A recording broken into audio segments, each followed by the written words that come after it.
berbagai agama hidup dalam satu semboyan Bhinneka Tunggal Ika. Namun, di balik setiap semangat persatuan itu masih tersimpan suatu kenyataan pahit yang masih juga jarang dibicarakan oleh masyarakat, yaitu rasisme. Rasisme masih merajalela dan membayangi di setiap masyarakat, tak terkecuali masyarakat di daerah Papua. Papua adalah bagian yang tak terpisahkan dari Indonesia. Masyarakatnya dengan kulit hitam dan rambut keriting bukan alasan untuk dibenci dan direndahkan. Mereka adalah saudara sebangsa, setara dalam hak dan juga martabat. Rasisme terhadap mereka merupakan luka batin bagi rasa kemanusiaan. Tidak ada tempat untuk diskriminasi bagi negara yang menjunjung tinggi Bhinneka Tunggal Ika. Kita semua memang beda dalam rupa, tapi sama dalam hak untuk dihargai. Hentikan rasisme yang masih merajalela di Indonesia. Rasisme bukan hanya terjadi di tempat-tempat yang jauh dari pandangan kita.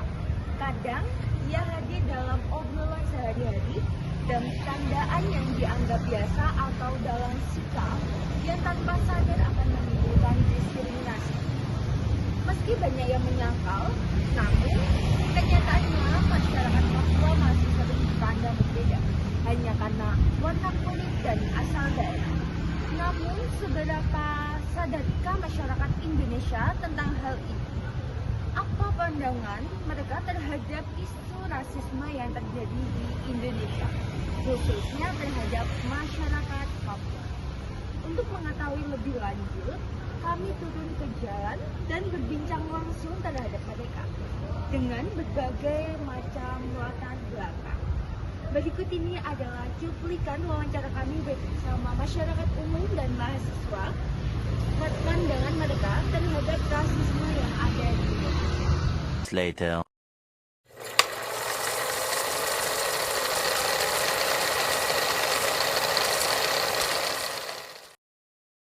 Baik teman-teman, saat ini saya sedang berada di Puskesmas Pembantu Genting di Kelurahan Merjosari di Kota Malang. Telah hadir bersama saya Bapak Nur Hamid yang menjadi narasumber dalam topik kali ini. Baik Pak, mohon izin saya langsung ke pertanyaan. Siap, monggo. Baik, untuk pertanyaan pertama, pernahkah Bapak menyaksikan atau mendengar kasus rasisme di Indonesia?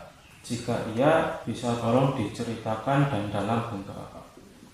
Terima kasih.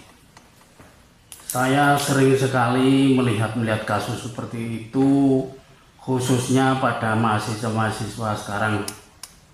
Umumnya terjadi pada mahasiswa-mahasiswa yang tinggal di tempat kos-kosan, itu mahasiswa dari luar Jawa. Itu faktor utama karena perbedaan suku, ras, dan kadang juga karena warna kulit. Itu pengaruh dari psikologis mereka yang mungkin karena masalah pribadi atau karena masalah miras atau lain-lain yang cenderung menjadi penyebab emosional yang utama itu. Terima kasih. Baik, berarti untuk rasisme mahasiswa ini bentuknya seperti lelucon dan hinaan gitu ya Pak? Ya sebenarnya bukan lelucon aja kalau masalah itu. Itu kalau dianggap biasa ya nggak bisa, karena bisa serius juga. Kalau dibiarkan bisa menjadi masalah besar, bisa bentrok antar mahasiswa, ras dan suku yang akhirnya menjadi memperjelek nama kampus dan tempat asal mereka dilahirkan juga, dan ujung-ujungnya menjadi nilai yang negatif untuk Indonesia juga. Lalu untuk pertanyaan selanjutnya, Kira-kira faktor atau penyebab utama yang membuat adanya rasisme itu menurut Bapak apa? Itu biasanya karena satu psikologis mereka sendiri, kedua karena faktor ekonomi juga bisa, ketiga karena mereka merasa tidak puas dengan apa yang diberikan oleh pemerintah yang selama ini, yang mereka anggap pemerintah tidak adil dalam memberikan pelayanan kepada mahasiswa pada umumnya gitu. Selanjutnya, kira-kira untuk mengatasinya itu dari masyarakat atau sekolah atau keluarga itu caranya gimana ya Pak agar masyarakat lebih toleran gitu? Ya kalau bisa antar mahasiswa itu sendiri diberi pengertian oleh kampus, diberi masukan tentang pentingnya rasa persatuan dan kesatuan, nilai-nilai persatuan, nilai-nilai Pancasila, falsafah Pancasila, sehingga tidak sering terjadi salah paham antar mahasiswa, bisa terwujud kerukunan antar mahasiswa yang damai, sejahtera, dan tercapai apa yang dicita-citakan mereka. Terima kasih. Terima kasih. Selanjutnya pertanyaan terakhir, apa harapan Bapak untuk masa depan Indonesia dalam menghadapi dan mengatasi isu rasisme? Dalam hal ini saya menghimbau kepada pemerintah, kalau bisa mohon sangat diperhatikan masalah pendidikan, baik itu masalah anggaran, kesejahteraan, tidak pandang bulu, baik dari suku manapun tetap diutamakan, biar mereka benar-benar serius dalam melaksanakan belajar di kampusnya, sehingga bisa tercapai cita-citanya dan menjadi kebanggaan nusa dan bangsa Indonesia. Terima kasih. Terima kasih. Saya izin menyimpulkan, jadi rasisme itu yang masih berlaku saat ini, yang masih sering dijumpai, yaitu seperti mahasiswa, terutama untuk di luar Jawa. Faktor utamanya karena perbedaan suku, agama, kemudian warna kulit, dan juga selain faktor tersebut juga ada faktor-faktor seperti psikologis, ekonomi, ketidakpuasan, dan ketidakadilan. Kemudian dari bentuk rasismenya sendiri seperti lelucon, candaan, bahkan hingga bentrok antar kampus dan sebagainya. Selanjutnya untuk upaya yang bisa dilakukan adalah seperti memberikan pengertian, kemudian masukan dan pembinaan kepada mahasiswa dan masyarakat secara umum terhadap nilai Pancasila dan persatuan. Dan juga harapan untuk kedepannya adalah terutama untuk pemerintah, yaitu adanya pemerataan pendidikan terhadap kesetaraan tanpa memandang ras, suku, agama, bangsa, dan lain sebagainya. Sekian, terima kasih Pak. Assalamualaikum warahmatullahi wabarakatuh. Halo Kak, permisi. Halo, selamat malam. Aku Nana dari Fakultas Kedokteran dari Program Studi Farmasi Angkatan 2024. Nah, aku ada proyek Pancasila. Boleh nggak kakak aku wawancarai? Oh, boleh sih, boleh. Sebelumnya boleh kenalan dulu nama kakak siapa, dari fakultas apa, dan angkatan tahun berapa? Oke. Sebelumnya perkenalin, aku Ilma Tasya dari Fakultas Teknologi Pertanian angkatan 2024. Iya. Oh, kita seangkatan ya kak? Iya. Aku mau nanya dikit aja. Yang pertama tuh, kakak pernah nggak dengar atau ngelihat kasus rasisme di Indonesia, dan boleh ceritain nggak sedikit aja? Kalau kasus rasisme banyak ya, tapi sering banget dengar itu soal rasisme Chinese sama Jawa sebenarnya. Oke, selanjutnya rasisme itu masih terjadi nggak di Indonesia dan bentuknya itu dalam seperti apa? Kalau terjadi apa enggak, masih sering banget terjadi ya, terlebih lewat sosial media itu dimana kita banyak sekali berkomunikasi lewat sosial media gitu. Selanjutnya, gimana sih pandangan kakak sebagai kakak yang dosen FTP ini terhadap perlakuan masyarakat Papua di Indonesia? Kalau sekilas dengar soal Papua itu kayak pasti yang terpikirkan pertama kali kayak mereka itu tertinggal ya.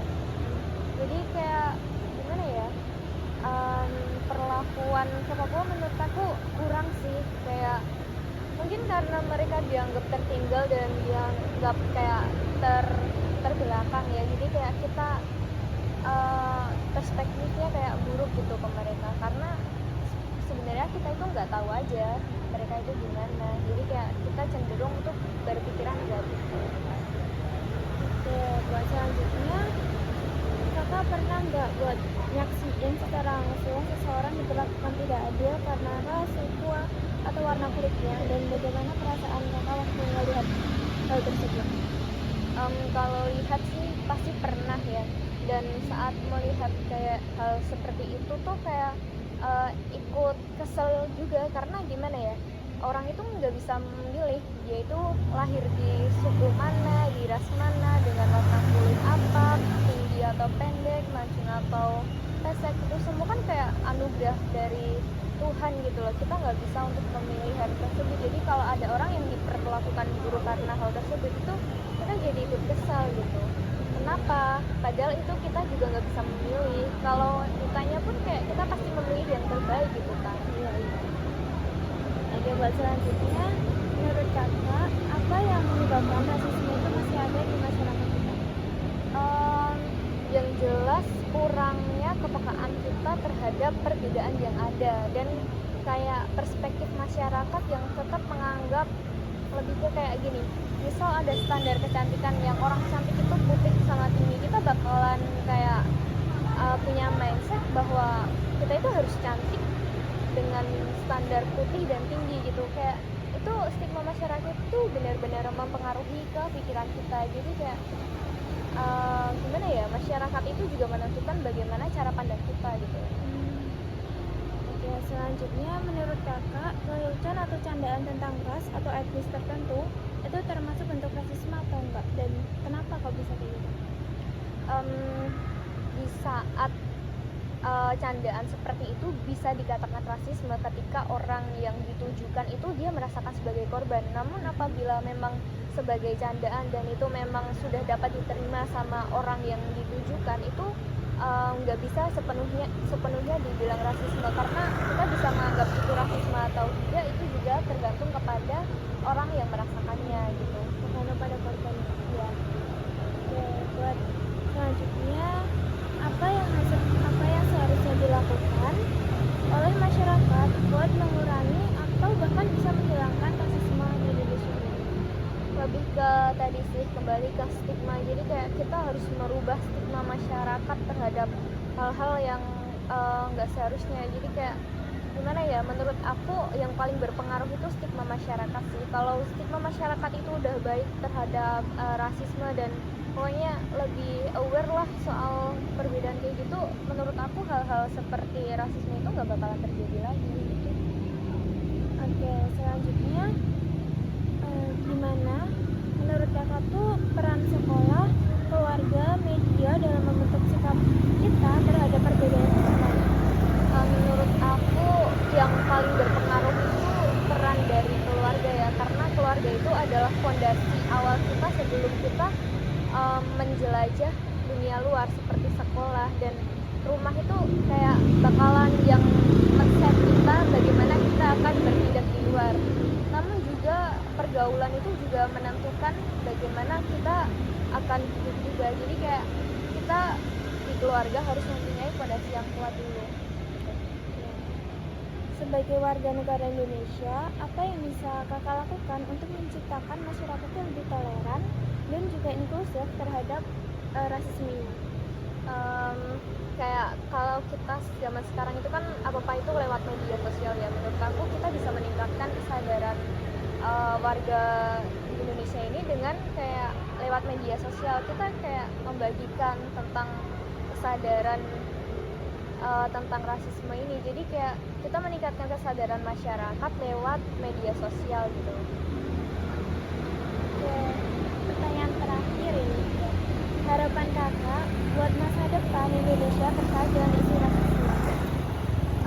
Harapan aku rasisme ini kayak paling enggak berkurang gitulah, karena rasisme ini dia adalah awal dari menujunya perpecahan, yang mana perpecahan ini pasti bakalan berujung ke banyak konflik nantinya. Jadi kayak rasisme ini adalah kayak ibaratnya dia lubang kecil untuk menuju kepada musibah yang lebih besar gitu. Oke kak, sekian pertanyaan dari Rizka. Terima kasih ya. Selamat malam. Dadah. Baik, terima kasih atas waktunya sudah mau saya wawancarai. Sebelumnya perkenalkan, nama saya Nisa Minturjana dari program studi Sarjana Farmasi. Untuk Anda silakan bisa memperkenalkan diri. Saya Fatimatur Rahmah dari program studi Teknik Geofisika. Baik, terima kasih Fatim sudah mau saya wawancarai. Nah, jadi topik wawancara hari ini yaitu mengenai rasisme yang ada di Indonesia. Dan saya nanti akan mengajukan beberapa pertanyaan yang nanti Anda bisa jawab setelah saya menjawab pertanyaannya. Untuk pertanyaan pertama, apakah Anda pernah mendengar atau melihat kasus rasisme di Indonesia dan bisakah menceritakan sedikit mengenai hal tersebut? Ya, saya pernah mendengar dan juga melihat kasus rasisme yang ada di Indonesia, terutama yang dialami oleh masyarakat Papua. Contohnya itu pada tahun 2019 itu terjadi penyerangan asrama mahasiswa Papua yang berada di Surabaya, disertai dengan hinaan sosial dan juga memicu gerakan Papua Lives Matter sebagai respon terhadap diskriminasi yang mereka alami. Baik, untuk pertanyaan kedua, menurut Anda, apakah rasisme masih terjadi di Indonesia saat ini dan juga dalam bentuk seperti apa? Menurut saya, rasisme masih terjadi di Indonesia, terutama dalam bentuk diskriminasi terhadap kelompok minoritas seperti kelompok Papua. Bentuknya itu bisa perlakuan yang tidak adil, penindasan, dan juga pembatasan hak-hak berekspresi dan juga hak berpendapat. Baik, untuk pertanyaan ketiga, bagaimana pandangan Anda tentang perlakuan terhadap masyarakat Papua yang ada di Indonesia? Perlakuan terhadap masyarakat Papua itu masih banyak mengalami masalah, termasuk diskriminasi dan juga pelanggaran hak asasi manusia. Nah, pemerintah itu cenderung menggunakan pendekatan keamanan yang keras, sehingga situasinya itu menjadi semakin memburuk. Oke, untuk pertanyaan keempat, pernahkah Anda menyaksikan secara langsung seseorang diperlakukan tidak adil karena ras, suku, atau warna kulitnya, dan bagaimana perasaan Anda saat melihat hal tersebut? Saya pernah menyaksikan diskriminasi tersebut, misalnya dalam lingkungan mahasiswa yang dimana siswa itu diperlakukan berbeda karena latar belakangnya. Hal itu membuat saya merasa sedih dan juga prihatin karena merusak rasa keadilan dan juga persatuan. Baik, untuk pertanyaan selanjutnya, menurut Anda, apa yang menyebabkan rasisme masih ada di masyarakat kita? Rasisme masih ada karena adanya prasangka, stereotip, dan juga ketidaktahuan yang diwariskan sejak dahulu, termasuk pengaruh sejak kolonialisme. Selain itu, kurangnya pendidikan dan juga kesadaran tentang keberagaman juga menjadi penyebab. Oke, untuk pertanyaan selanjutnya, apakah menurut Anda lelucon atau candaan tentang ras atau etnis termasuk bentuk rasisme, dan mengapa? Lelucon semacam itu termasuk bentuk rasisme karena dapat memperkuat stereotip negatif dan juga merendahkan martabat kelompok tertentu, meskipun terkadang disampaikan dengan nada yang bercanda. Oke, untuk pertanyaan selanjutnya, apa yang seharusnya dilakukan oleh masyarakat untuk mengurangi atau menghilangkan rasisme? Masyarakat itu perlu meningkatkan pendidikan tentang keberagaman dan juga toleransi, aktif melawan diskriminasi, dan juga membuka dialog antar kelompok yang berbeda sehingga saling memahami dan juga menghargai perbedaan. Oke, untuk pertanyaan selanjutnya, bagaimana peran sekolah, keluarga, dan juga media dalam membentuk sikap kita terhadap perbedaan? Sekolah itu harus mengajarkan nilai-nilai toleransi dan juga menghargai perbedaan sejak dini. Nah, keluarga itu menjadi contoh utama dalam membentuk sikap yang inklusif. Media berperan besar dalam menyebarkan informasi yang positif dan juga menghindari stereotip yang dapat memperkuat rasisme.